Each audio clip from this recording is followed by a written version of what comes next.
Hi నమస్తే welcome to Y K news. This is Sravani. Bulletin లో headlines చూద్దాం. కాకినాడ చేరుకున్న డిప్యూటీ సీఎం పవన్ కళ్యాణ్. మత్స్యకార సమస్యలు పరిష్కార కమిటీతో సమావేశం.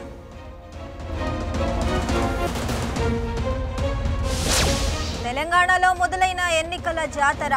స్థానిక సంస్థల ఎన్నికలకు నామినేషన్ల స్వీకరణ.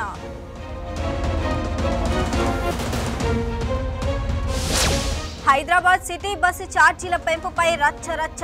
ఆర్టీసీని ప్రైవేటు పరం చేయొద్దన్న కేటీఆర్.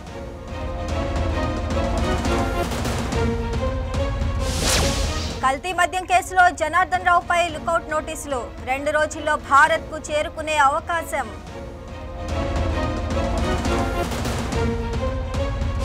బ్రిటన్ ప్రధాని స్టార్మర్తో మోదీ భేటీ. ఇరు దేశాల వాణిజ్య అంశాలపై చర్చ.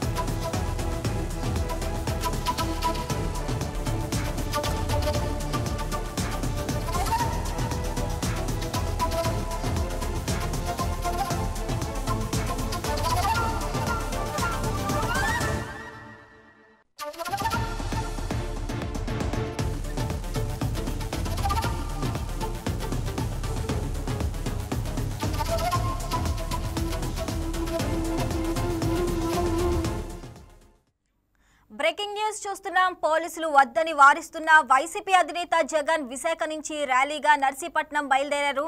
అనుమతి లేకపోయినా అనకాపల్లి జిల్లా మాకవరపాలెం మండలం భీమబోయినపాలెం వరకు ర్యాలీగా వెళ్తున్నారు. Jagan Visakha N A D junction, Vepakunta, Pendurthi, Kotturu junction, Tallapalem junction మీదుగా భీమబోయినపాలెం చేరుకునేలా వైసీపీ నేతలు ప్లాన్ చేశారు. జగన్ మొత్తం 63 కిలోమీటర్ల మేర ర్యాలీగా వెళ్లారని వైసీపీ నేతలు రూట్ మ్యాప్ సిద్ధం చేసుకున్నారు. భీమబోయినపాలెం నిర్మాణంలో ఉన్న ప్రభుత్వ వైద్య కళాశాలను పరిశీలిస్తున్నారు. తర్వాత అక్కడి నుంచి బయలుదేరి విశాఖపట్నం కేజీహెచ్ వెళ్తారు. Tallapalem junction, Kotturu junction, Pendurthi, Vepakunta, N A D junction కు చేరుకుని కేజీహెచ్ వెళ్తారు. విషజ్వరాలతో కేజీహెచ్లో చికిత్స పొందుతున్న గిరిజన విద్యార్థులను పరామర్శిస్తారు. జగన్ పర్యటనపై పోలీసులు ఆంక్షలు విధించిన నేపథ్యంలో తీవ్ర ఉత్కంఠ నెలకొంది.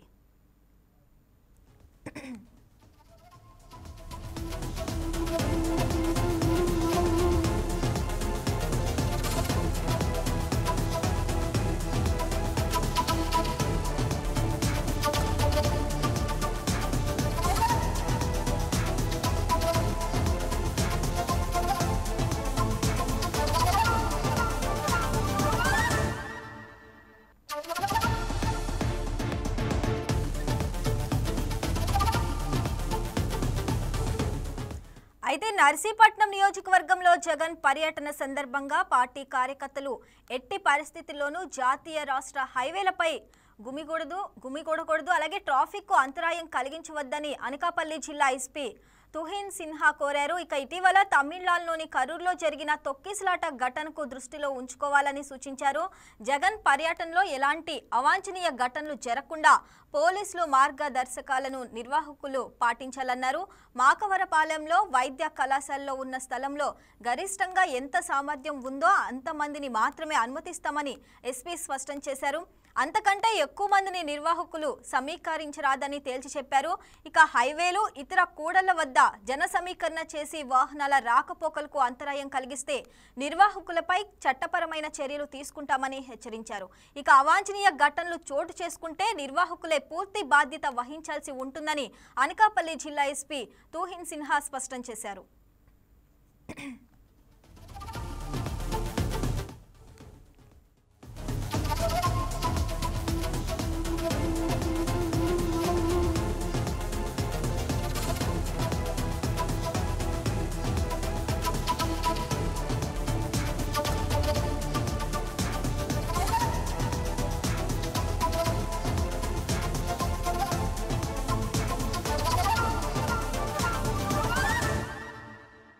What?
మరొక బ్రేకింగ్ న్యూస్ చూస్తున్న మాజీ సీఎం జగన్ పర్యటన వేళ దివంగత డాక్టర్ సుధాకర్ ఫ్లెక్సీల నర్సీపట్నంలో కలకలం రేపుతున్నాయి.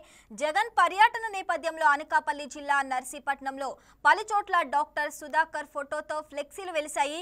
మాస్క్ ఇవ్వలేక హత్యలు చేసిన వాళ్ళు మెడికల్ కాలేజీల గురించి మాట్లాడటమా ప్రజలు తస్మా జాగ్రత్త అని ఫ్లెక్సీలపై ఉంది. నర్సీపట్నం నియోజకవర్గంలోని మాకవరపాలెం వద్ద ఉన్న మెడికల్ కళాశాలను పరిశీలించేందుకు జగన్ వస్తున్న నేపథ్యంలో దళిత సంఘాల నేతలు ఈ ఫ్లెక్సీలను ఏర్పాటు చేశారు. వైసీపీ అధికారంలో ఉండగా కరోనా సమయంలో మత్తు వైద్యుడు సుధాకర్ ఈ కిట్ను అడిగినందుకు ఆయన్ను మానసికంగా వేధించారని దళిత సంఘాలు ఆరోపిస్తున్నాయి. సుధాకర్ మృతికి గత ప్రభుత్వమే కారణమని దళిత సంఘాల నేతలు ఆగ్రహం వ్యక్తం చేశారు. ఇక ఈ నేపథ్యంలో నర్సీపట్నంలో ఫ్లెక్సీలు వెలిశాయి.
మరొక బ్రేకింగ్ న్యూస్ చూస్తున్నాం. డిప్యూటీ సీఎం పవన్ కళ్యాణ్ ఉప్పాడ ప్రాంత మత్స్యకారుల సమస్యలపై దృష్టి పెట్టారు.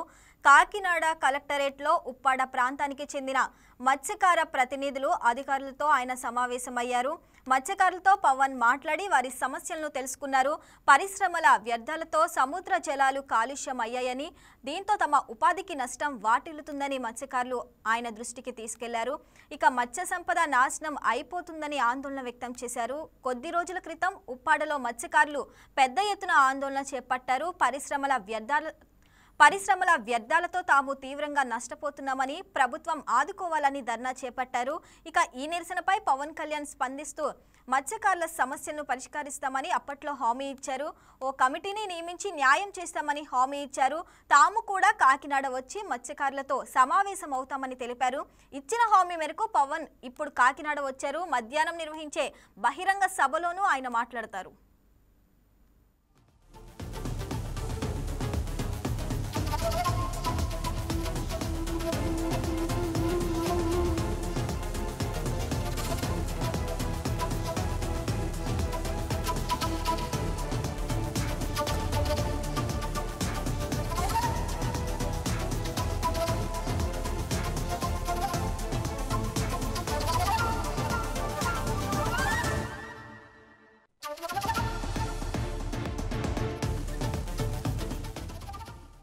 ఇక ప్రభుత్వం ముందు మత్స్యకారులు కొన్ని డిమాండ్లను పెట్టారు. సముద్రంలో వేటకెళ్లి ప్రమాదంలో మృతి చెందిన వారి బాధిత కుటుంబ సభ్యులకు వైసీపీ ప్రభుత్వంలో పరిహారం రాలేదు. వారు 5 లక్షల పరిహారం కోసం ఎదురు చూస్తున్నారు.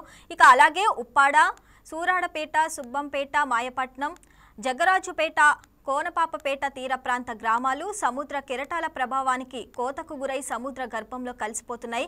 గత 10 ఏళ్లుగా వందలాది గృహాలు, వేలాది ఎకరాలు, ఆలయాలు, బంగ్లాలు, చెట్లు, విద్యుత్ స్తంభాలు కోత బారిన పడ్డాయి. ఇక కూటమి ప్రభుత్వంలో కోత నివారణకు రక్షణ చర్యలు చేపడుతున్నట్లు తెలపడంతో ఎంతో ఆశగా ఎదురు చూస్తున్నారు.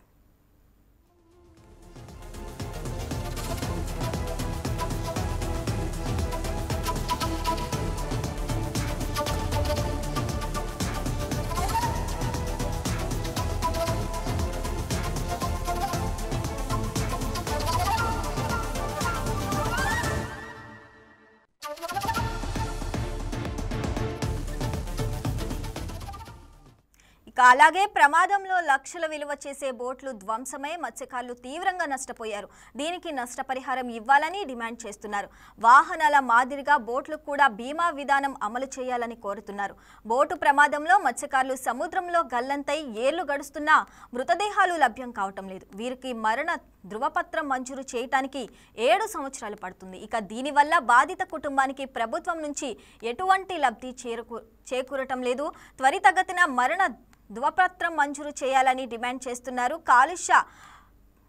కాలుష్య కారక పరిశ్రమల వల్ల వ్యర్థాలు సముద్రంలో కలిసిపోయి మత్స్య సంపద నశించుతుందని, పరిశ్రమలు తొలగించాలి లేదా నష్టపోయిన కుటుంబాలకు పరిశ్రమల నుంచి నిరంతరం పరిహారం మంజూరు చేయించాలని అడుగుతున్నారు.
బ్రేకింగ్ న్యూస్ చూస్తున్నాం. పోలీసులు వద్దని వారిస్తున్న వైసీపీ అధినేత జగన్ విశాఖ నుంచి ర్యాలీగా నర్సీపట్నం బయలుదేరారు. అనుమతి లేకపోయినా అనకాపల్లి జిల్లా మాకవరపాలెం మండలం భీమబోయినపాలెం వరకు ర్యాలీగా వెళ్తున్నారు. Jagan Visakha N A D junction, Vepakunta, Pendurthi, Kotturu junction, Tallapalem junction మీదుగా భీమబోయినపాలెం చేరుకునేలా వైసీపీ నేతలు ప్లాన్ చేశారు. ఇక జగన్ మొత్తం 63 కిలోమీటర్ల మేర ర్యాలీగా వెళ్లాలని వైసీపీ నేతలు రూట్ మ్యాప్ సిద్ధం చేసుకున్నారు. ఇక భీమబోయినపాలెం నిర్మాణంలో ఉన్న ప్రభుత్వ వైద్య కళాశాలను పరిశీలిస్తారు. ఇక ఆ తర్వాత అక్కడి నుంచి బయలుదేరి విశాఖపట్నం కేజీహెచ్ వెళ్తారు. Tallapalem junction, Kotturu junction, Pendurthi, Vepakunta, N A D junction కు చేరుకొని కేజీహెచ్ వెళ్తారు. ఇక విష జ్వరాలతో కేజీహెచ్ లో చికిత్స పొందుతున్న గిరిజన విద్యార్థులను పరామర్శిస్తారు. జగన్ పర్యటనపై పోలీసులు ఆంక్షలు విధించిన నేపథ్యంలో తీవ్ర ఉత్కంఠ నెలకొంది.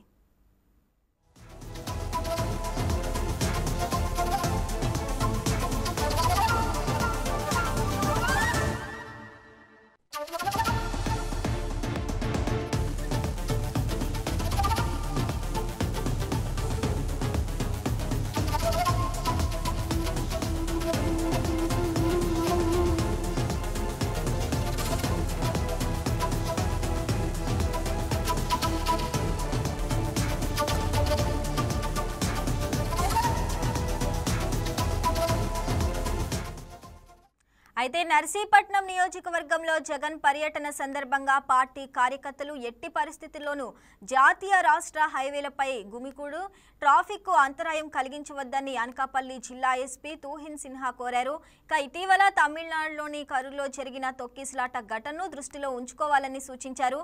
జగన్ పర్యటనలో ఎలాంటి అవాంఛనీయ ఘటనలు జరగకుండా పోలీసులు మార్గదర్శకాలను నిర్వాహకులు పాటించాలన్నారు.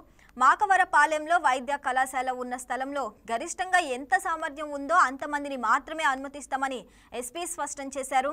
అంతకంటే ఎక్కువ మందిని నిర్వాహకులు సమీకరించరాదని తేల్చి చెప్పారు. హైవేలు, ఇతర కూడళ్ల వద్ద జన సమీకరణ చేసి వాహనాల రాకపోకలకు అంతరాయం కలిగిస్తే నిర్వాహకులపై చట్టపరమైన చర్యలు తీసుకుంటామని హెచ్చరించారు. ఇక అవాంఛనీయ ఘటనలు చోటు చేసుకుంటే నిర్వాహకులే పూర్తి బాధ్యత వహించాల్సి ఉంటుందని అనకాపల్లి జిల్లా ఎస్పీ తూహిన్ సిన్హా స్పష్టం చేశారు.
రైట్, ఇక దీనికి సంబంధించి మరింత సమాచారం అనకాపల్లి నుంచి నాగేంద్ర కుమార్ అందిస్తారు. నాగేంద్ర కుమార్, చెప్పండి, అసలు జగన్ ర్యాలీకి కూడా ఎటువంటి అనుమతి లేకపోయినా కూడా రోడ్ ద్వారా వెళ్తామనేసి కూడా వైసీపీ జగన్ బయలుదేరారు. దీని గురించి అప్డేట్ ఏంటి? జగన్మోహన్ రెడ్డి వైజాగ్ నుండి నేరుగా మాకవరపాలెం వెళ్ళవలసి ఉంది. అయితే రోడ్డు మార్గాన పర్మిషన్ లేకపోయినా, అనుమతులు లేకపోయినా సరే 63 కిలోమీటర్లు కూడాను ర్యాలీగా వెళ్తామని చెప్పి ప్రకటించడంతో ఎక్కడికెక్కడ ప్రతి జంక్షన్ లో కూడాను వైసీపీ శ్రేణులు మోహరించారు. ఈ నేపథ్యంలో పోలీసు యంత్రాంగం కూడా అప్రమత్తమై మొత్తం సెంట్రల్ అన్నింటినీ కూడా ప్రతి ప్రధాన కూడల్లో కూడాను పోలీసు యంత్రాంగం మొత్తం అంతా చేయవలసిన ఏర్పాట్లు అయితే చేస్తుంది. అయితే ఎటువంటి సంఘటనలు జరగకుండా ఉండాలి అనేసి పోలీసు యంత్రాంగం ఎక్కడెక్కడ మొత్తం వైసీపీ శ్రేణుల్ని మన హైవే మీదకి రాకుండా పక్కన బ్యారిగేట్స్ ఏర్పాటు చేసి ఇవన్నీ చేస్తున్నారు. అలాగే అసలు రోడ్ల మీద గుంపులుగా ఉండరాదని కూడా ఎస్పీ అయితే కొన్ని ఆదేశాలు జారీ చేశారు. ఇక ఎలాంటి అవాంఛనీయ ఘటనలు జరగకుండా కూడా పోలీసులు అయితే కొన్ని ఆంక్షలు అయితే విధించారు. దాని గురించి అప్డేట్స్ ఏంటి? జిల్లా ఎస్పీ తుహిన్ సిన్హా అయితే ఎటువంటి హైవే రోడ్ల మీద గుంపులుగానో జనాలు అయితే ఎవరో ఉండకూడదు, ఉంటే వాళ్ళ మీద కేసులు పెడతామని కూడా చెప్పారు. ఈ నేపథ్యంలోని అయితే జగన్ పర్యటన తోటి మొత్తం హైవే అంతా స్తంభించిపోయే పరిస్థితి అయితే ఏర్పడుతుంది. రావాలి నెక్స్ట్ ఎక్కడ కూడాను వైసీపీ శ్రేణులు అయితే తగ్గట్లేదు, ఎక్కడికెక్కడ గుంపులుగా ఉన్నారు. దాన్ని బట్టి ఎక్కడైనా సరే ఎటువంటి అవాంఛనీయ సంఘటనలు జరుగుతాయేమో సరే పోలీసు యంత్రాంగం ఇప్పటికీ అప్రమత్తం అయింది. Right Nagendra, thanks for the updates.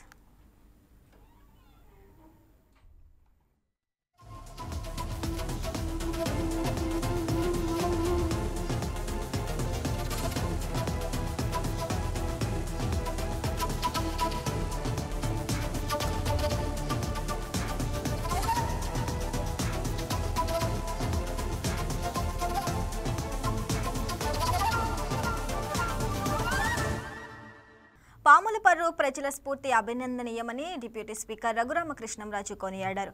పశ్చిమ గోదావరి జిల్లా ఉండి మండలం పాములపర్రు గ్రామంలో కెనరా బ్యాంకు సహకారంతో 5 లక్షల లీటర్ల వాటర్ మైక్రో ఫిల్టర్ బెడ్లను ఆయన ఇవాళ ప్రారంభించారు. ఇక ఈ సందర్భంగా డిప్యూటీ స్పీకర్ మాట్లాడుతూ ఊరి మంచినీటి చెరువును గ్రామస్తులు ముందుకొచ్చి 7 లక్షల రూపాయలతో బాగు చేయటం స్ఫూర్తిదాయకమని చెప్పారు. ఇదే స్ఫూర్తితో నియోజకవర్గంలోని అన్ని గ్రామాల్లోనూ ప్రభుత్వం మీద ఆధారపడకుండా దాతలు ముందుకు రావాలని ఆయన కోరారు.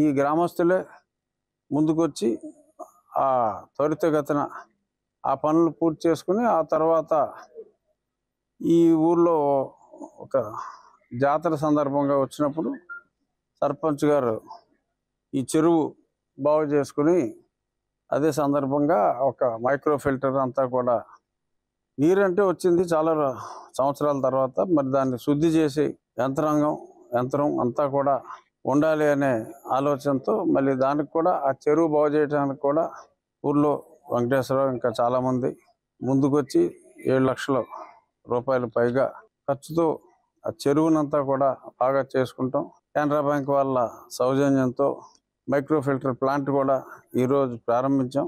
మంచినీటికి ఈ క్షణం నుంచి ఇంకెటువంటి సమస్య పాములపర్రు గ్రామానికి 2 దశాబ్దాల సమస్య నేటితో తీరింది. అలాగే రోడ్డు ఈ పాములపర్రు, చినకాపురం, పెదకాపురం ఈ రోడ్డు కూడా చాలా సంవత్సరాలుగా పెండింగ్లో ఉంది. ఆ కాంట్రాక్టర్స్తో మాట్లాడటం జరిగింది.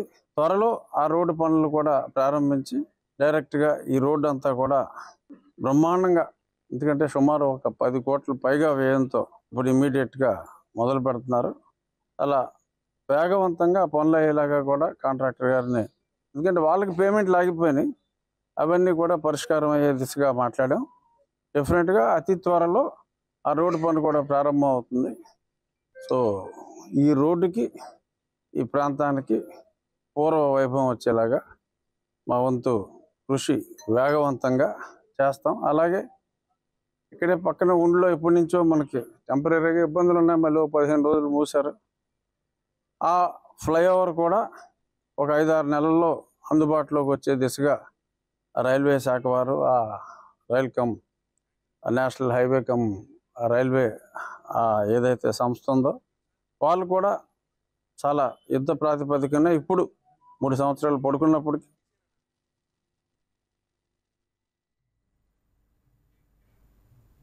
ఇక రాష్ట్రంలో రెండవ అతిపెద్ద మార్కెట్ యార్డుగా ఆదోని వ్యవసాయ మార్కెట్ యార్డ్ నిలిచిందని ఆదోని ఎమ్మెల్యే పార్థసారథి తెలిపారు. రైతులు ఇక్కడికి వచ్చి ఇబ్బందులు పడకూడదన్న ఉద్దేశంతో ఇస్కాన్ సంస్థ సహకారంతో 15 రూపాయలకే సబ్సిడీ భోజనం అందించే అన్నా క్యాంటీన్ను ప్రారంభించినట్లు చెప్పారు. ఈ సదుపాయాన్ని market yard chairman Jinde Sharada చేతుల మీదుగా ప్రారంభించారని ఆయన తెలిపారు. రైతుల సంక్షేమం కోసం ప్రభుత్వం కృషి చేస్తుందని, ఇలాంటి కార్యక్రమాలు రైతులకు నిజమైన భరోసానిస్తాయని ఎమ్మెల్యే పార్థసారథి అన్నారు.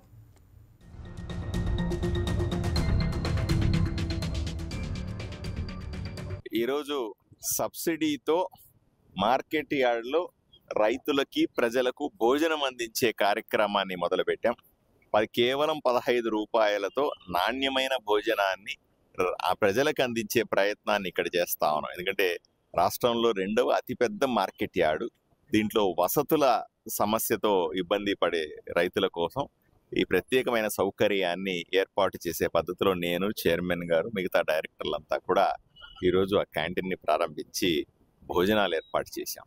ఏదైతే అన్నా క్యాంటీన్లో నిర్వహిస్తూ ఉందో ఇస్కాన్ సంస్థ వాళ్ళ సహకారంతో మేము ఈ సబ్సిడీని మార్కెట్ యార్డ్ భరిస్తూ వాళ్ళకు 15 రూపాయలకి భోజనం ఇవ్వాలని నిర్ణయం తీసుకున్నాం. ఎందుకంటే అన్నా క్యాంటీన్లో కూడా కొంత వాళ్ళు పెట్టుకుంటారు, కొంత మా ప్రభుత్వం ఏర్పాటు చేస్తుంది. ఇక్కడ ప్రభుత్వం కాదు కాబట్టి ఇక్కడ మార్కెట్ యార్డ్ ఆ నష్టాన్ని భరిస్తుంది. పనులు మీరు చూస్తూ ఉన్నారు, మొదలైనవి. ఇప్పుడు మనం వెళ్ళి చూస్తే రోడ్లు పని కూడా మొదలైంది. మార్కెట్ యార్డ్కి వచ్చే రోడ్లు వ్యవస్థను కూడా రెడీ చేస్తా ఉన్నాం. షెడ్ల నిర్మాణం మొదలు పెడతా ఉన్నాం. క్యాంటీన్లు ఓపెన్ చేసాం. ఈరోజు సబ్సిడీ భోజనాన్ని ఏర్పాటు చేస్తున్నాం. సీజన్ మొదలైంది కాబట్టి సీజన్లో వచ్చే అన్ని ఇబ్బందులని సరిచేయడానికి ప్రయత్నం చేస్తాం. CCI టెండర్లు పిలిచారు, కానీ మన వాళ్ళు పార్టిసిపేట్ చేయలేదు. ఎందుకంటే వాళ్ళకు ఇంకా రేటు కావాలన్న ఉద్దేశంతో ఇక్కడ వ్యాపారస్తులు, మిల్లర్స్ వాళ్ళు ఆ టెండర్లో పార్టిసిపేట్ చేయలేదు. నేను వాళ్ళని మోటివేట్ చేస్తా ఉన్నాను. మాకు ఇంకా పెద్ద రేటు కావాలా అని వాళ్ళు గట్టిగా అడుగుతా ఉన్నారు. వీలైన తొందరగా ఆ సమస్యను పరిష్కరించి CCI కొనుగోళ్లు ఇక్కడ మొదలు పెడతాం. ఈ సీజన్లో సహజంగానే కొంత న్యాయము, కొంత అన్యాయము, కొంత లాక్కోవడాలు, కొంత అది ఇది చెప్పి కొంత తక్కువ డబ్బులు ఇవ్వడాలు, ఇవన్నీ కూడా సర్వసాధారణంగా రైతుల్ని ఇబ్బంది పెట్టే ప్రయత్నాలు జరుగుతూ ఉంటాయి. రైతుల పక్షాలు నిలబడి అటువంటి ఫిర్యాదులు ఏమన్నా ఉంటాయి. అందుకనే మా కొత్తగా ఎన్నికైనటువంటి మా చైర్మన్ గారు కానీ మా డైరెక్టర్లందరికీ కూడా నేను చెప్తాను, మార్కెట్ యార్డు వదిలిపోవాల్సిన అవసరం లేదు. నిరంతరం మార్కెట్ యార్డులో తిరుగుతూ ఇక్కడున్న సమస్యలని పరిష్కరించండి అని కొత్తగా నియమించబడేటువంటి మార్కెట్ యార్డు కమిటీ సభ్యులకు అందరికీ చెప్తా ఉన్నారు. వాళ్ళందరూ కూడా సుమారు 15 మంది ఈ రోజు నుంచి అందుబాటులో ఉంటారు రైతుల కోసం. తప్పనిసరిగా రైతుల పక్షాన నిలబడి వాళ్ళకి మంచి జరిగే ప్రయత్నం చేస్తాం.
చింతలపూడి నియోజకవర్గంలో ఎమ్మెల్యే రోషన్ కుమార్ పారిశుద్ధ కార్యక్రమాలకు నూతన దిశగా అడుగులు వేస్తున్నారు. ప్రజా ఆరోగ్య పరిరక్షణలో భాగంగా డ్రోన్లు వినియోగానికి శ్రీకారం చుట్టారు. జంగారెడ్డిగూడెం పట్టణంలో చెత్తాచెదారం తొలగింపునతో పాటు క్రిమి సంహారక మందులు పిచికారీ చేయించడానికి డ్రోన్లను వినియోగిస్తున్నారు. దుర్గంధం వెదజల్లే ప్రాంతాల్లో సువాసనల పిచికారీ కూడా చేయించి ప్రజల ప్రశంసలు అందుకుంటున్నారు. సాంకేతికను వినియోగించి పారిశుద్ధ సంస్కృతికి నాంది పలికిన రోషన్ కుమార్ చర్యలు నూతన మార్గదర్శకంగా నిలిచాయని పలువురు అభిప్రాయపడుతున్నారు.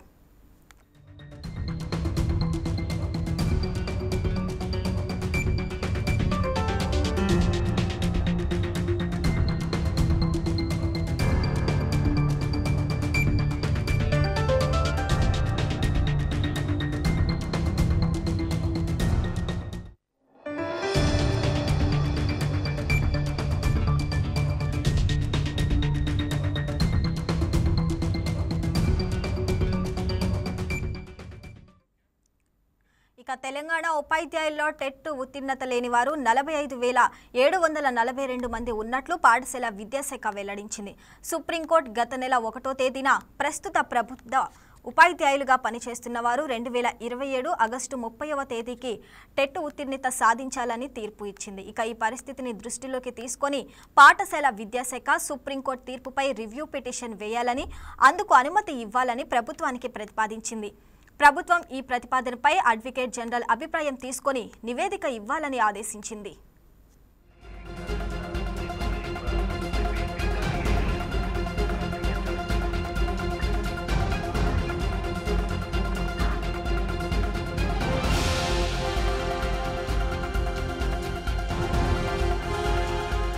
ఇక హైదరాబాద్లో ఓవైపు వర్షాలు, రోడ్ల ధ్వంసం, మరోవైపు ట్రాఫిక్ జామ్లు, అడుగడుగున ప్రయాణం కష్టతరం అయింది. ఇలాంటి పరిస్థితుల్లో మెట్రో రైలు ప్రజలకు ఆదర్శ రవాణా మార్గంగా మారింది. గడిచిన 2 రోజులుగా మెట్రో రైళ్లు ప్రయాణికులతో నిండిపోతున్నాయి. ఈ నెల 6వ తేదీన 5,10,000 మంది, 7వ తేదీన 4,90,000 మంది ప్రయాణించారని అధికారులు తెలిపారు. ఉదయం 8 గంటల నుంచి 11 గంటల వరకు, సాయంత్రం 4 గంటల నుంచి రాత్రి 9 గంటల వరకు మెట్రో రైళ్లు రద్దీగా ఉంటాయి. ఆర్టీసీ బస్సులు సొంత వాహనాల్లో అయితే గంటల తరబడి ట్రాఫిక్లో చిక్కుకోవాల్సి వస్తుంది. నగరవాసులు మెట్రో రైలు ద్వారా త్వరగా గమ్యానికి చేరుకుంటారని భావిస్తున్నారు.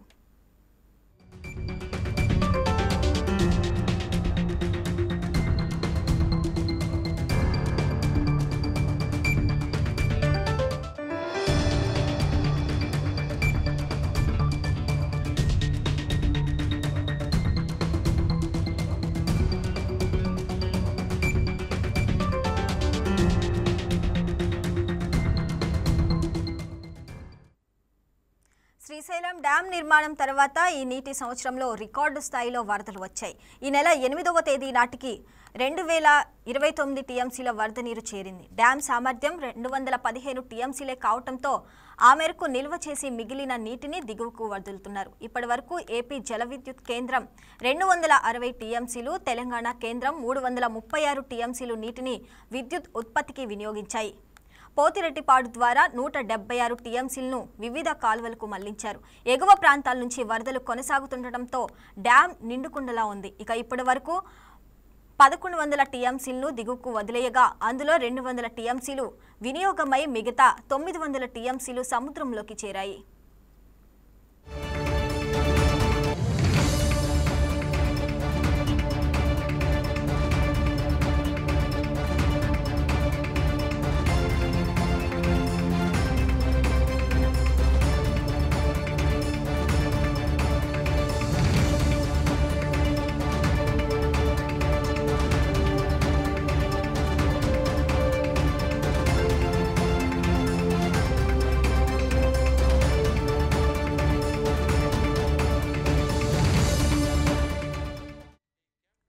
శ్రీశైలం ఎగువగట్టు భూగర్భ జల విద్యుత్ కేంద్రంలోని 4వ యూనిట్లో మరోసారి సాంకేతిక లోపం తలెత్తింది. 4వ యూనిట్లో విద్యుత్ ఉత్పత్తి అర్ధరాంతరంగా నిలిచిపోయింది. దీంతో కోట్ల రూపాయలు నష్టం వాటిల్లినట్లు అధికారులు భావిస్తున్నారు. విద్యుత్ ఉత్పత్తి సమయంలో 4వ యూనిట్లో షార్ట్ సర్క్యూట్ జరిగి ఉండొచ్చని ఇంజనీర్లు అనుమానిస్తున్నారు. ఈ నెల 2వ తేదీన దసరా పండుగ రోజున 4వ యూనిట్కు ప్రత్యేక పూజలు నిర్వహించి విద్యుత్ ఉత్పత్తిని జెన్కో అధికారులు ప్రారంభించారు. విద్యుత్ను గ్రిడ్కు అనుసంధానం చేశారు. అయితే విద్యుత్ ఉత్పత్తి 10 గంటలు కూడా జరగకముందే ఒకసారిగా విద్యుత్ ఉత్పత్తి అర్ధరాంతరంగా నిలిచిపోవడంతో ఇంజనీర్లు అయోమయంలో పడ్డారు. ఇటీవల కాలంలో 4వ యూనిట్ మరమ్మతుల కోసం సుమారు 15 కోట్లు జెన్కో అధికారులు ఖర్చు చేశారు. అయితే విద్యుత్ యూనిట్ రన్నింగ్ అయ్యి 10 గంటలు కూడా విద్యుత్ ఉత్పత్తి జరగకముందే 4వ యూనిట్లో విద్యుత్ ఉత్పత్తి ఆగిపోవటం ఇంజనీర్లను కలవరపెడుతుంది.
కూటమి ప్రభుత్వం తీసుకున్న మెడికల్ కాలేజీల పీపీపీ విధానంపై హైకోర్టు కీలక వ్యాఖ్యలు చేసింది.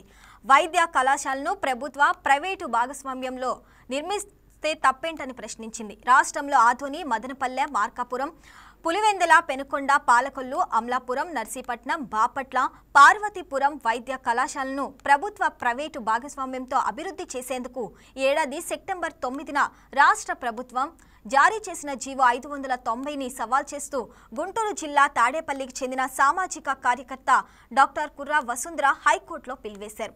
ఆమె తరపున సీనియర్ న్యాయవాది శ్రీరామ్ వాదనలు వినిపించారు.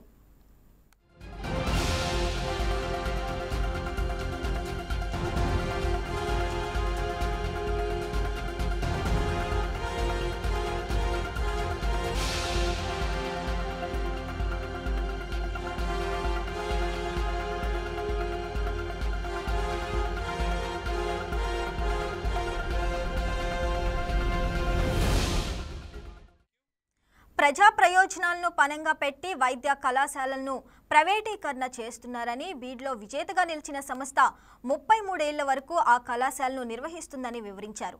వైద్య కళాశాల నిర్మాణ పనులను నిలిపివేస్తూ రాష్ట్ర ప్రభుత్వం 2024 సెప్టెంబర్లో నిర్ణయం తీసుకుందని, కానీ నిధుల కొరత ఉందని ప్రభుత్వం చెప్పట్లేదని అన్నారు. గత ప్రభుత్వ హయాంలో 12 వైద్య కళాశాలలకు 5,800 కోట్ల పరిపాలనపరమైన అనుమతులు ఇచ్చారని చెప్పారు. ఈ వాదనలపై ధర్మాసనం తీవ్రంగా స్పందించింది. పరిపాలనాపరమైన అనుమతులు ఇస్తే సరిపోతుందా, విడుదల చేయాలి కదా అని ప్రశ్నించింది. అంత పెద్ద మొత్తంలో సొమ్మును రాష్ట్ర ప్రభుత్వం ఖర్చు చేసే స్థితిలో ఉండాలి కదా అని హైకోర్టు ప్రధాన న్యాయమూర్తి జస్టిస్ ధీరజ్ సింగ్ ఠాకూర్, జస్టిస్ చీమలపాటి రవితో కూడిన ధర్మాసనం వ్యాఖ్యానించింది.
నకిలీ మద్యం కుంభకోణం మీద మంత్రి కొల్లు రవీంద్ర మాట్లాడుతున్నారు. ఇప్పుడు అలా చూద్దాం. కృష్ణా జిల్లా ఎన్టీఆర్ జిల్లా ఇబ్రహీంపట్నం గ్రామానికి సంబంధించినటువంటి వ్యక్తి ఇతను కనుసన్నలోనే ఇదంతా జరిగిందనేది విచారణలో తెలిసింది. ఆ షాప్ కూడా కొడాలి శ్రీనివాస్ శ్రీనివాసరావు అనే అతని పేరు మీద వాళ్ళు లీజ్ తీసుకున్నట్లుగా, కట్టా రాజు అనే అతను అక్కడ డైలీ ఫైనాన్షియల్ కానీ అన్నీ కూడా చూస్తూ అక్కడ కొంత డైరీ కూడా మెయింటైన్ చేయడం జరిగింది. అవన్నీ కూడా మన వాళ్ళు తీసుకోవడం జరిగింది. అక్కడ దాదాపు 14 మందిని ప్రాథమికంగా పెట్టడం జరిగింది. తర్వాత ఇంకా కొంతమంది యాడ్ అయ్యారు. దీంట్లో తమిళనాడుకు సంబంధించిన వాళ్ళు కానీ ఒరిస్సాకు సంబంధించి కానీ కొంతమంది కూడా దీంట్లో ఉండడం జరిగింది. అక్కడ వర్క్ చేసే వర్కర్స్ కింద వాళ్ళని ఇమీడియట్గా అరెస్ట్ చేయడం జరిగింది. కొడాలి శ్రీనివాస్ అనే అతను తెనాలి టౌన్ అతను కూడా దీంట్లో ఇన్వాల్వ్ అయ్యాడు. అలాగే కొన్ని షాప్స్ కూడా ఆంధ్ర వైన్స్ అని, రాక్ స్టార్ వైన్స్ అని ఈ 2 షాపులకి ఇక్కడి నుంచి సప్లై వెళ్తున్నట్లుగా తెలిసింది. వెంటనే అక్కడ కూడా ఇమీడియట్గా షాప్స్ అన్నింటిని కూడా సీజ్ చేయడం జరిగింది. దీంట్లో ప్రాథమికంగా కొంతమంది జయచంద్రారెడ్డి అని తంబళ్ళపల్లి కాన్స్టిట్యున్సీకి సంబంధించినటువంటి జయచంద్రారెడ్డి కూడా ఉన్నాడని తెలిసింది. అట్లాగే దీనికి లింక్ అయ్యి మన ఇబ్రహీంపట్నం కూడా ఎవరైతే ఇప్పుడు జనార్దన్ ఉన్నాడో జనార్దన్కి సంబంధించి ఇబ్రహీంపట్నం ఎన్టీఆర్ జిల్లా ఇబ్రహీంపట్నంలో కూడా అతనికి సంబంధించి షాపులు ఉన్నాయని చెప్పి వాటిని కూడా రైడ్ చేయడం జరిగింది. రైడ్ చేసి వాళ్ళ బ్రదర్ అద్దేపల్లి జగన్మోహన్ రావు జనార్దన్ వాళ్ళ బ్రదర్ని అతను కూడా అదుపులో తీసుకోవడం జరిగింది. అట్లాగే అక్కడికే ఏఎన్ఆర్ బార్ ఒకటి ఇబ్రహీంపట్నం బార్ అండ్ రెస్టారెంట్ ఉంది. అది అద్దేపల్లి జనార్దన్ రావు పేరు మీద ఉంది షాపు బార్. అట్లాగే ఇంకొక వైన్ షాప్ కూడా దీంతో లింక్ అయ్యిందని చెప్పి దాని మీద కూడా యాక్షన్ తీసుకోవడం జరిగింది. ఇక్కడ కూడా వెనక ఒక షాప్లో ఇక్కడ కూడా కొంత ఈ స్పిరిట్ తెచ్చి కొంత బ్లెండ్ చేస్తారనే సమాచారంతో అక్కడ కూడా రైడ్ చేశారు. అక్కడ కూడా ఇలాంటివే తీసుకోవడం కూడా జరిగింది. ప్రభుత్వం చాలా సీరియస్గా, ఎందుకంటే గవర్నమెంట్ వచ్చిన దగ్గర నుంచి కూడా మనం చూస్తే బోర్డర్ చెక్ పోస్టులు కానీ అలాగే ఎన్ఫోర్స్మెంట్ వింగ్ గతంలో సెబ్ కింద చేస్తారు మొత్తం కూడా. అసలు ఎటువంటి రైట్స్ కూడా లేవు. ఎక్సైజ్ స్టేషన్స్ కూడా నామమాత్రంగా ఉన్నాయి. మేము వచ్చిన తర్వాత మన కూటమి ప్రభుత్వం వచ్చిన తర్వాత చాలా స్ట్రిక్ట్గా ఎన్ఫోర్స్మెంట్ని పకడ్బందీగా అమలు చేస్తున్నాం. దానివల్ల బోర్డర్ డిస్ట్రిక్ట్స్లో ప్రభుత్వానికి గతంలో పక్క రాష్ట్రాలకు వెళ్ళినటువంటి పరిస్థితి ఉంటే ఇవన్నీ కూడా మనకి రావడం వల్ల బోర్డర్ డిస్ట్రిక్ట్లో 30 to 40% పైనే గ్రోత్ వచ్చింది అక్కడ. అట్లాగే బ్రాండ్స్ అన్నీ కూడా తీసుకొచ్చాం. గతంలో చాలా బ్రాండ్స్ లేవు. ఇప్పుడు మల్టీనేషనల్ కంపెనీస్ అందరితో మాట్లాడుతాం, ఆ బ్రాండ్స్ అన్నీ మనకు రావడం. అలాగే సామాన్యుడికి కూడా అందుబాటులో ఉండే విధంగా 99 రూపాయలకే క్వాలిటీతో కూడుకున్నటువంటి లిక్కర్ని కూడా సప్లై చేస్తూ ఉన్నాం. ఇవన్నీ కూడా చేస్తుంటే ఎన్ఫోర్స్మెంట్ అనేది చాలా పకడ్బందీగా అమలు చేస్తున్నాం. దానివల్ల ఎక్కడ కూడా ఇప్పటివరకు లాస్ట్ మంత్లో ఒకటి వస్తే ఇమీడియట్గా కర్ణాటకకి వెళ్ళారు, ఒరిస్సా అన్నిటి కూడా స్టేట్స్ చూసుకుని తెలంగాణలో దీనికి లింక్ చూసుకుని తెలంగాణ దగ్గర 40 మందిని Telangana government, Orissa government, Karnataka government అందరూ కలిసి 40 మంది మీద కేసు రిజిస్టర్ చేయడం జరిగింది. సంబంధిత స్పిరిట్ సప్లై చేసే డిస్టిలరీని కూడా సీజ్ చేయడం జరిగింది. ఇవాళ ప్రభుత్వం చాలా స్ట్రిక్ట్గా ఉంది. ఇలాంటివి వచ్చినప్పుడైతే ఇమీడియట్గా యాక్షన్స్ తీసుకుంటున్నాం. ఈ సమాచారం కూడా డిపార్ట్మెంట్ పెట్టినటువంటి నిఘాలో మొత్తం కూడా బయటకు వచ్చినటువంటి విధానం. కానీ దీన్ని రాజకీయం చేయాలని వాళ్ళు చూస్తూ ఉన్నారు. ఇది చాలా దురదృష్టకరం. గతంలో డిస్టరీస్ని హ్యాండ్ ఓవర్ చేసుకున్నారు, బ్రాండ్లని రాష్ట్రానికి రాకుండా చేశారు. ఇవాళ మా ప్రభుత్వం వచ్చిన తర్వాత, కూటమి ప్రభుత్వం వచ్చిన తర్వాత పకడ్బందీగా డిపార్ట్మెంట్ చేస్తూ ప్రజల ఆరోగ్యాన్ని కాపాడుతూ ఇవాళ దగ్గర దగ్గర 5 ప్రాంతాల్లో ల్యాబులు పెట్టి ప్రతిదీ ఈఎన్ఏ దగ్గర నుంచి షాపుకి వచ్చే వరకు టోటల్ ట్రాక్ అండ్ ట్రేస్ సిస్టంలో పెట్టుకుని ల్యాబ్స్లో చెక్ చేసి ప్రజలకి నాణ్యమైనటువంటిది అందిస్తాను. ఇవాళ దీన్ని వీళ్ళు మాట్లాడుతున్నటువంటి విధానం, ఎందుకంటే చంద్రబాబు నాయుడు గారు సీఎం గారు రివ్యూ చేయడం జరిగింది. వెంటనే దీంట్లో ఎవరు ఇన్వాల్వ్ అయినా సీరియస్గా ఉండమని చెప్పడం జరిగింది. దాని మీద మేము చాలా పకడ్బందీగా చేస్తున్నాం. ఇందులో జయచంద్రారెడ్డి తెలుగుదేశం పార్టీకి సంబంధించి ఉన్నాడని చెప్పి తెలిసిన ఇమీడియట్గా సస్పెండ్ చేయడం జరిగింది. పార్టీ నుంచి సస్పెండ్ చేశాం. ఇంకా ఎవరన్నా ఉన్నా సరే, డిపార్ట్మెంట్ నిర్లక్ష్యం ఉన్నా సరే, ఎందుకంటే అధికారులు కూడా ఎప్పటికప్పుడు నిఘా పెట్టాల్సినటువంటి అవసరం ఉంది. కింద ఏం జరుగుతుందనేది ఇంటెలిజెన్స్ చేయాల్సినటువంటి అవసరం ఉంది. కాబట్టి సంబంధిత ఎస్హెచ్ఓని కూడా సస్పెండ్ చేయడం జరిగింది. ఇదే కాదు, ఇంకా ఎవరైనా ఉన్నా సరే, అధికారులు ఎవరైనా నిర్లక్ష్యం వహించినా సరే ఎటువంటి పరిస్థితుల్లో టాలరేట్ చేసే సమస్య లేదు. అలాగే ఇవాళ నేను వైఎస్ఆర్ పార్టీ నాయకులను అడుగుతా ఉన్నా, కొడాలి శ్రీనివాసరావు వైఎస్ఆర్ పార్టీ తెనాలి కాన్స్టిట్యున్సీకి సంబంధించి ఆయన బూత్ కన్వీనర్, సస్పెండ్ చేశాడా జగన్మోహన్ రెడ్డి గారు? ఈ కేసు సంబంధించి ఇది ఒకటే. గతంలో మనం చూసుకున్నట్టయితే స్పూరియస్ లిక్కర్ తీసుకొచ్చి ఎలక్షన్స్లో కేసుల్లో ఉన్నటువంటి వ్యక్తులకు మీరు టికెట్లు ఇచ్చి వాళ్ళ మంత్రులు కూడా చేసినటువంటి సందర్భం ఉంది. కాకాన గోవర్ధన్ రెడ్డి గారిని కానీ ఇలా కొంతమంది నాయకుల్ని మీరు తీసుకొచ్చి మీరు వాళ్ళు మాట్లాడుతూ ఉన్నారంటే ఇంతకంటే సిగ్గుచేటు ఉందా? కేవలం శవరాజకీయాలు చేయడానికి వాళ్ళ జగన్మోహన్ రెడ్డి గారు బయలుదేరుతూ ఉన్నాడు. ఆయన జీవితమే శవయాత్రతో స్టార్ట్ అయింది.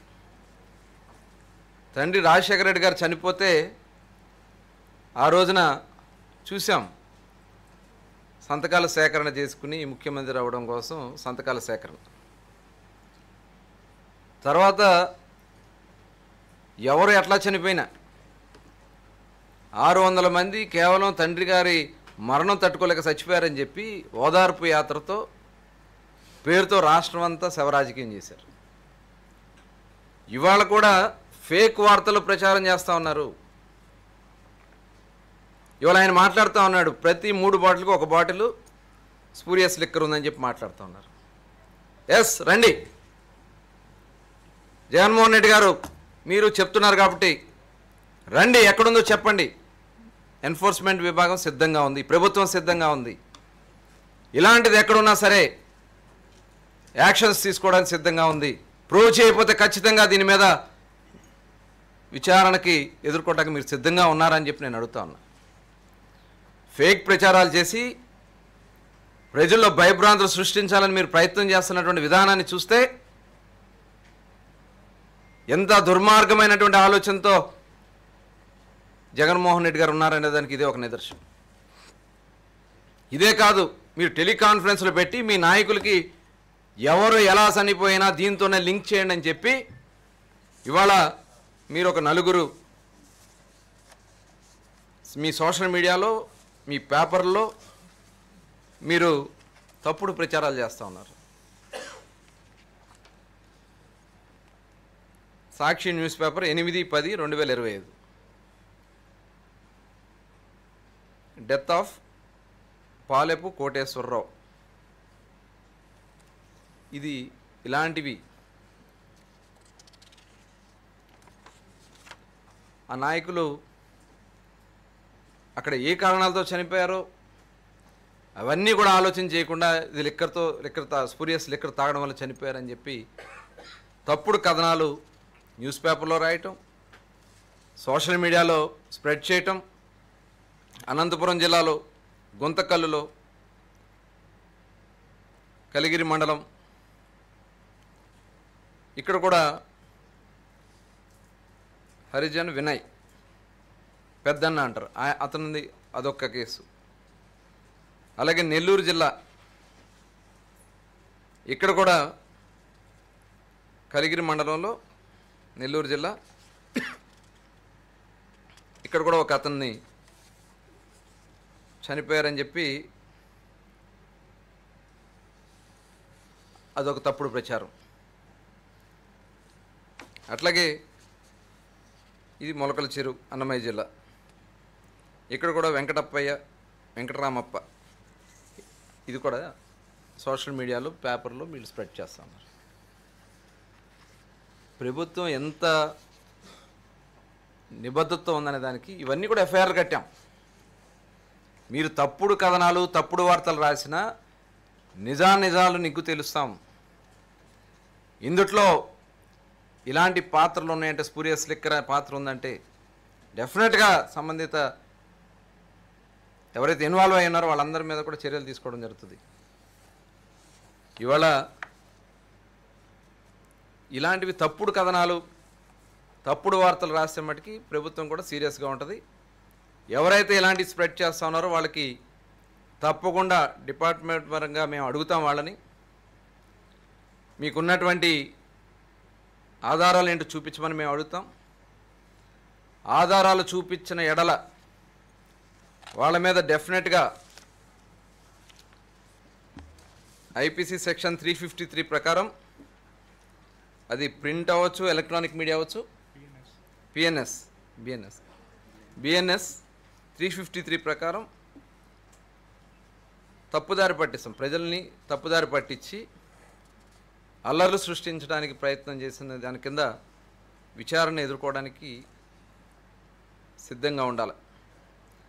అలాగే 356 ప్రభుత్వాన్ని ప్రతిష్టని ఇబ్బంది పెట్టే పరిస్థితి చేయడానికి చేస్తున్నారు కాబట్టి దాని మీద కూడా 356 కూడా మేము సెక్షన్స్ ఉన్నాయి. ఇంకా అదర్ సెక్షన్స్ కూడా చాలా ఉన్నాయి. తప్పుడు కథనాలు తప్పుడు వార్తలు రాసే మటుకి ఎక్కడా కూడా ఉపేక్షించే సమస్య లేదు. అది సోషల్ మీడియా అవ్వచ్చు, ప్రింట్ మీడియా అవ్వచ్చు, ఎలక్ట్రానిక్ మీడియా అవ్వచ్చు. ఒక ఉద్దేశపూర్వకంగా ఆ ప్రాంతాల్లో రెచ్చగొట్టే కార్యక్రమాలకి చేస్తే మటుకి ఎవరిని ఎట్టి పరిస్థితుల్లో ఉపేక్షించే సమస్య లేదని కూడా తెలియజేస్తాను. నేను ఈ సందర్భంగా జగన్మోహన్ రెడ్డి గారిని అడుగుతా ఉన్నా, గత ప్రభుత్వంలో మీరు పనిచేసినప్పుడు దగ్గర 29 కేసులు కూడా కట్టున్నాయి. దగ్గర అప్పుడు కూడా సీజ్ చేశారు. కల్తీ మద్యం కేసులు ఉన్నాయి. జగన్మోహన్ రెడ్డి గారు చెప్తున్నారు మేము ఎక్కడ కల్తీ కేసులు ఎక్కడా లేవు, కల్తీ మద్యం ఎక్కడా చేయలేదని. కొంతమంది దుర్మార్గులు ఉంటారు, వాళ్ళు చూసాం కదా, వాళ్ళ నైజం ఎలా ఉంటుంది, మీ నైజం ఎలా ఉంటుంది అలాంటి నైజం ఉంటారు.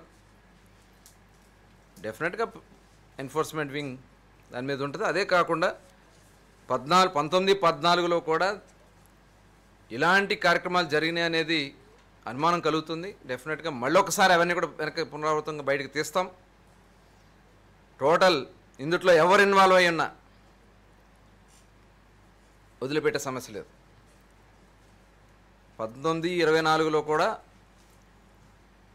ఇప్పుడు ఉన్నటువంటి విధానాలు చూస్తూ ఉంటే, ఎందుకంటే వీళ్ళందరూ కూడా వాళ్ళ నుంచి వచ్చిన వాళ్ళే. సోకాల్ జయచంద్రారెడ్డి, జనార్దన్ రావు, ఇక్కడ ఉన్నటువంటి కొంతమందిని చూస్తూ ఉంటే వీళ్ళందరూ కూడా అక్కడ ఉన్నటువంటి ఆ అడ్డా కూడా, ఇప్పుడు వాళ్ళు ఎన్నుకున్న అడ్డా కూడా చూస్తే ఇవన్నీ చాలా అనుమానాలు వస్తున్నాయి. డెఫినెట్గా దీని మీద డీటెయిల్గా మేము కిందకి వెళ్తాం, డీటెయిల్గా ఎంక్వైరీ చేస్తాం. 1924లో జరిగినటువంటి విషయాలు కూడా వెలికితీస్తాం. దీన్ని వదిలిపెట్టే సమస్య లేదు. మేము ఫీల్డ్లోకి వెళ్తాం, డిపార్ట్మెంట్ని చాలా అప్రమత్తం చేస్తాం. ఎవరు ఇన్వాల్వ్ అయినా, ఒక వాంటెడ్గా దీన్ని స్ప్రెడ్ చేయాలని ప్రయత్నం చేసిన అధికారులు కానీ లేదంటే రాజకీయాల కోసం చేసినా సరే ఎవరిని కూడా ఉపేక్షించేది లేదని ఈ సందర్భంగా తెలియజేస్తాం.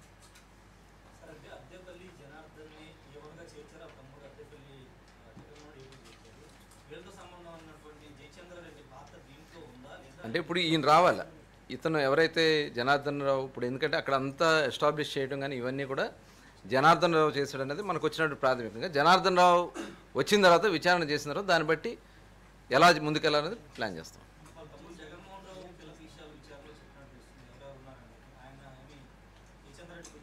వస్తాయి ఇన్వెస్టిగేషన్లో అన్నీ భాగం, అన్నీ ఇప్పుడు వరకు ఉన్నటువంటి సమాచారం మీకు ఇస్తున్నాం, ఇంకా లోతుగా వెళ్తున్నాం, దీంట్లో ఇంకెవరన్నా ఉన్నారనేది కూడా చూస్తాం. డెఫినెట్గా ఉన్నారు, అంటే ఐడెంటిఫై చేస్తున్నాము, ఉన్నారు. ఇతను ఎవరైతే జనార్దన్ రెడ్డి కూడా వచ్చిన తర్వాత డీటెయిల్స్ అన్నీ కూడా బయటకు వస్తాయి. ఎందుకంటే అవన్నీ బయటికి చెప్పే కొన్ని సీక్రెసీ ఉండాలి. ఇన్వెస్టిగేషన్ జరుగుతున్నప్పుడు అన్నీ మనం చెప్తే ఎవరికాళ్ళు జాగ్రత్త పడేదానికి అవకాశాలు ఉంటాయి కాబట్టి గత ప్రభుత్వంలో మాల్స్లో ఇబ్బందులు ఆపుటోపులు కానీ 3,000 కోట్లు జరిగింది విచారణ చేస్తూ కీలకమైన వ్యక్తులను అరెస్ట్ చేస్తూ, మరొక వైపు మీ ప్రభుత్వం వచ్చిన 15 నెలల తర్వాత నియంత్రణ లేకుండా ఇంత పెద్ద ఎత్తున డంపు దొరికితే ప్రభుత్వ నైతికతకి ఇబ్బంది లేదా? ఒకటి. రెండోది, ఆధారాలతో సహా బయటపడిన తర్వాత మీరు సెక్షన్ 353, 355 పెట్టి అరెస్టులు చేస్తామని బెదిరించండి ఎలా చూడాలి? అంటే ఇప్పుడు తప్పుడు కథనాలు రాయకూడదు కదా. ఇప్పుడు మనుషులు చనిపోయారని చెప్పి స్పూరియస్ లిక్కర్ తాగడం వల్ల చనిపోయారని అట్లా ఎక్కడ ప్రూవ్ చేసాం? అరే డంపు దొరికింది, అది ఇమీడియట్గా అది మాకు ఆ నెలలో జరిగినటువంటి సేల్లు ఎక్కడ రాష్ట్ర వ్యాప్తంగా కూడా తెలుస్తాయి.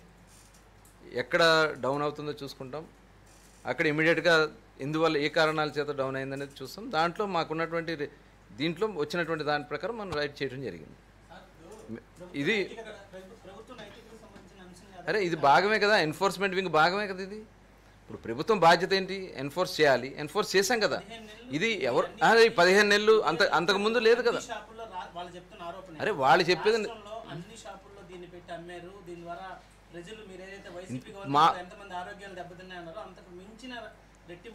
అరే అట్లా కదండి, మా దృష్టికి వచ్చిన వెంటనే మేము రైడ్ చేసాము. ఇది ఎంతకాలం నుంచి జరిగిందనేది కూడా పూర్తి వివరాలు వస్తాయి, మీకు చెప్తాం అన్నీ కూడా. మీరు ఇప్పుడే దాన్ని ఇప్పుడు 15 నెలలుగా జరిగిందనేది వాళ్ళు చెప్పినట్టు మాట్లాడితే ఎట్లా మనం? ఇది మాకు సేల్ తెలుస్తుంది, నేను చెప్తున్నా కదా. అందుకనే మా సేల్ డీటెయిల్స్ కూడా మీకు ఇస్తాం, కావాలంటే మీడియాకి ఇస్తాం. ఏ నెలలో ఎంత సేల్స్ ఉంటాయి, ఎన్ని కేసులు సేల్స్ ఉన్నాయి, ఆ డిపోస్లో వస్తాయి, ఏ షాప్కి ఎంత వెళ్ళినాయని వస్తాయి. దాంట్లో ర్యాండమ్గా తగ్గింది, సెప్టెంబర్ నెలలో తగ్గింది. ఆ సెప్టెంబర్ నెలలో తగ్గిన దాని ప్రకారం మేము చూసుకుని అక్కడ నిఘా పెడితే మొత్తం బయటకు వచ్చింది. ఎస్హెచ్ఓ కూడా నిర్లక్ష్యం ఉంది కాబట్టి ఆవిడ సస్పెండ్ చేయడం జరిగింది.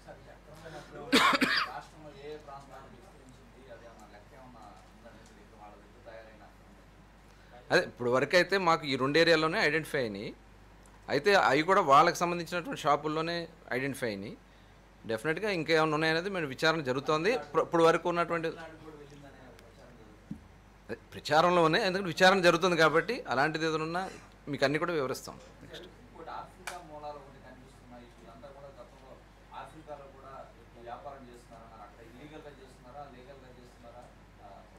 చూద్దాం. అందుకనే మనం కూడా ఇప్పుడు అందుకని ఈ జనార్దన్ కానీ వీళ్ళందరూ కూడా లుక్అవుట్ నోటీసులు ఇస్తున్నాము. వాళ్ళు కూడా ఇమీడియట్గా అతనికి సంబంధించినటువంటి పాస్పోర్ట్ ఇవన్నీ కూడా మన వాళ్ళు హ్యాండ్ ఓవర్ చేసుకోవడం జరుగుతుంది. ముందు వాళ్ళని పిలిపించి విచారణ చేసిన తర్వాత అయితే అక్కడ కూడా కొంత ఇల్లీగల్గా జరుగుతుంది సాచెట్స్ విధానం అనేది. ఇప్పుడు కాదు, గతం నుంచి కూడా తెలిసినది, అందరికీ తెలిసింది సౌత్ ఆఫ్రికాలో. కాబట్టి అక్కడ కూడా ఇప్పుడు గవర్నమెంట్ కొద్దిగా స్ట్రిక్ట్ చేసిందని చెప్తా ఉన్నారు. అవన్నీ కూడా వాళ్ళు వచ్చిన తర్వాత డీటెయిల్స్ అన్నీ కూడా బయటకు వస్తాయి. అవసరమైతే ఒక టీంను కూడా పంపించడానికి మనం సిద్ధంగానే ఉన్నాం.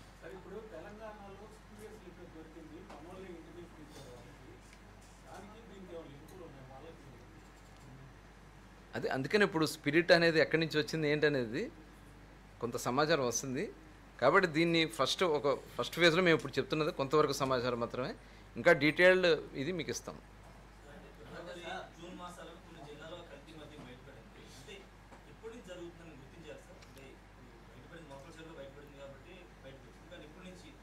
అంటే ఇది అక్కడక్కడ చేస్తూ ఉంటారు. అందుకని మనకు ఎన్ఫోర్స్మెంట్ వింగ్, మనకి టీమ్స్ ఉన్నాయి. స్టేట్ ఎస్టీఎఫ్ ఉంటారు, స్టేట్ లెవెల్ ఎన్ఫోర్స్మెంట్ వింగ్లు ఉంటాయి, డిస్ట్రిక్ట్ లెవెల్లో ఉంటాయి. వీళ్ళందరూ కూడా ఎప్పటికప్పుడు దీని మీద నిఘా పెడతా ఉంటారు. ఇప్పుడు ఏదైతే మనం స్పూరియస్ లిక్కర్ కానీ లేకపోతే ఐడి అవును, అందుకని నిఘా విభాగం ఎస్టీఎఫ్ వింగ్ వర్క్ చేయబట్టే కదా. ఎన్ఫోర్స్మెంట్ వింగ్ పని చేయబట్టే కదా ఇవాళ ఇదంతా కూడా మన బయటకు అదే ఎన్ఫోర్స్మెంట్ వింగ్ తనిఖీలు చేసింది కదా, తనిఖీలు చేశారు. తనిఖీలు చేసినట్లు ఇది దొరికింది. ఇది ఎంతకాలం నుంచి జరుగుతుంది, దీని ఎవరి నిర్లక్ష్యం ఉందనేది విచారణలో బయటకు వస్తుంది. హిమబిందు రెడ్డి అంటే ఆ అమ్మాయి పరిధిలో, ఆ షాప్ అన్నీ కూడా అమ్మాయి పరిధిలో ఉంటాయి. వాళ్ళు చూసుకోవాల్సిన బాధ్యత వాళ్ళకు ఉంది. అందుకని వాళ్ళ డిపార్ట్మెంట్ అందరికి కూడా మేము ఇన్స్ట్రక్షన్స్ ఇచ్చాం. ఎట్టి పరిస్థితుల్లో ఎక్కడ ఏది జరిగినా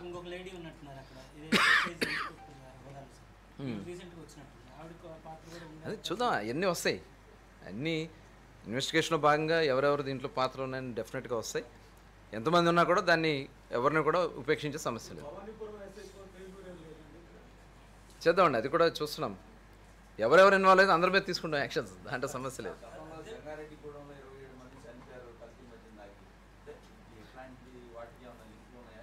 అది వీళ్ళు ఇప్పుడు ఈ నాయకులు సోకాళ్ళు జగన్మోహన్ రెడ్డి గారు అసలు మాట్లాడే అర్హత లేదు. ఎందుకంటే వాళ్ళ టైంలో జరిగినటువంటి సంఘటనలు కానీ, వాళ్ళ టైంలో వాళ్ళ నాయకులను కాపాడుకున్నటువంటి విధానం కానీ మనం చూసాం. ఇవాళ మేము ఆ విధానంలో జంగారెడ్డిగూడెంలో ఆ రోజు చనిపోయిన వాళ్ళు పోయారు, ఇంకెందుకు దాని గురించి అని మాట్లాడిన నాయకులు వాళ్ళు వచ్చి ఏదో డ్రామాలు చేస్తూ ఉన్నారు. ఎవరి మీద కేసు కట్టారు చెప్పమనండి వాళ్ళని. జంగారెడ్డిగూడెంలో అక్కడ కల్తీ మద్యం తాగి చనిపోయినప్పుడు ఎవరి మీద వీళ్ళు కేసులు కట్టారు? గతంలో చాలా సంఘటనలు జరిగినాయి. అందుకనే మళ్ళీ అవన్నీ కూడా అవసరమైతే రీఓపెన్ చేయడానికి విచారణలో ఉన్నాయి, సిట్ జరిగే విచారణలో ఉన్నాయి. ఇంకేదైనా ఉన్నా కూడా మేము డిపార్ట్మెంట్ పరంగా కూడా ఈ లైన్లో ఎక్కడైనా జరిగి ఉన్నాయా ఏంటనేది, దీంట్లో ఎవరు ఇన్వాల్వ్ అనేది కూడా బయటికి తీస్తాం.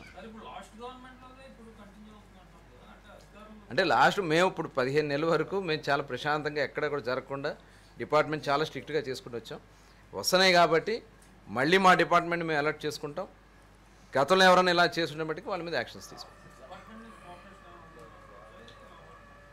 లేదు, డిపార్ట్మెంట్ నుంచి సామాన్యంగా ఉండదు. ఇది ఏంటనేది ఒకసారి విచారణ చేసుకున్నాక డీటెయిల్స్ వచ్చిన తర్వాత ఎవరి ఇన్వాల్వ్మెంట్ ఉన్నా యాక్షన్స్ తీసుకుంటాం.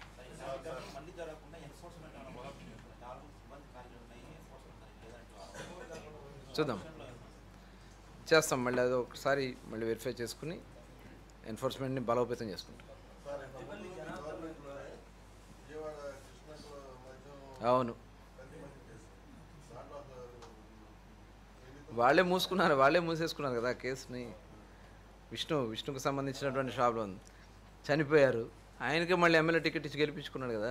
ఇవాళ జగన్మోహన్ రెడ్డి గారు మాట్లాడుతూ ఉన్నాడు. అదే అవును, అందుకని అప్పుడు కేసు కట్టాం కదా అతని మీద. వాళ్ళు దాన్ని మేనేజ్ చేసుకున్నారు.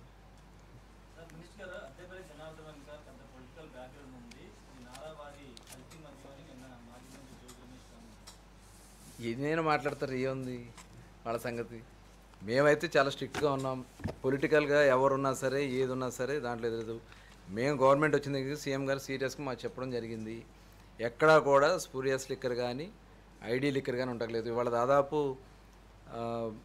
23 జిల్లాల వరకు, ఎన్ని జిల్లాలు మనం 21 జిల్లాల వరకు ఐడి ఫ్రీ చేసాం. నవోదయం 2 కింద మిగతా జిల్లాలకు కూడా మేము వెళ్తున్నాం. చాలా డీప్గా వెళ్తున్నాం. దానివల్ల ఏంటంటే ప్రజల ఆరోగ్యం కాపాడటమే కాకుండా ప్రభుత్వానికి రావాల్సినటువంటి ఆదాయాన్ని కూడా ఎక్కడ గండిపడకుండా చేస్తున్నాం. అట్లాగే వచ్చిన వెంటనే మొత్తం అన్ని బ్రాండ్స్ను కూడా రాష్ట్రంలో తీసుకొచ్చాం. గతంలో ఎన్ని బ్రాండ్స్ ఉన్నాయో అది అందరికీ తెలిసిందే. రేట్లు అన్నీ కూడా పక్క రాష్ట్రాలతో ఈక్వల్గా తీసుకొచ్చాం. దానికన్నా కూడా తక్కువే ఉన్నాయి. దానివల్ల ఏంటంటే గతంలో పక్క రాష్ట్రాల నుంచి మన రాష్ట్రాలకు వచ్చి తగ్గిపోయింది. అది సాక్షాత్తు పక్క రాష్ట్రాల వస్తూ ఉన్నారు. ఎలా ఉంది అని చెప్పి స్టడీ చేయడానికి కూడా పక్క రాష్ట్రాల నుంచి మన రాష్ట్రానికి వస్తున్నారు. ఎందుకంటే అంత పకడ్బందీగా చేస్తున్నాం. మరింత బలోపేతం. ఇది ఎన్ఫోర్స్మెంట్ రొటీన్లో భాగంగానే మేము ముందుకెళ్తాం. ఇలాంటివి వచ్చినప్పుడు సీరియస్గా ఉంటాం, దాంట్లో సమస్యలు. ఓకే, థ్యాంక్ యూ అండి.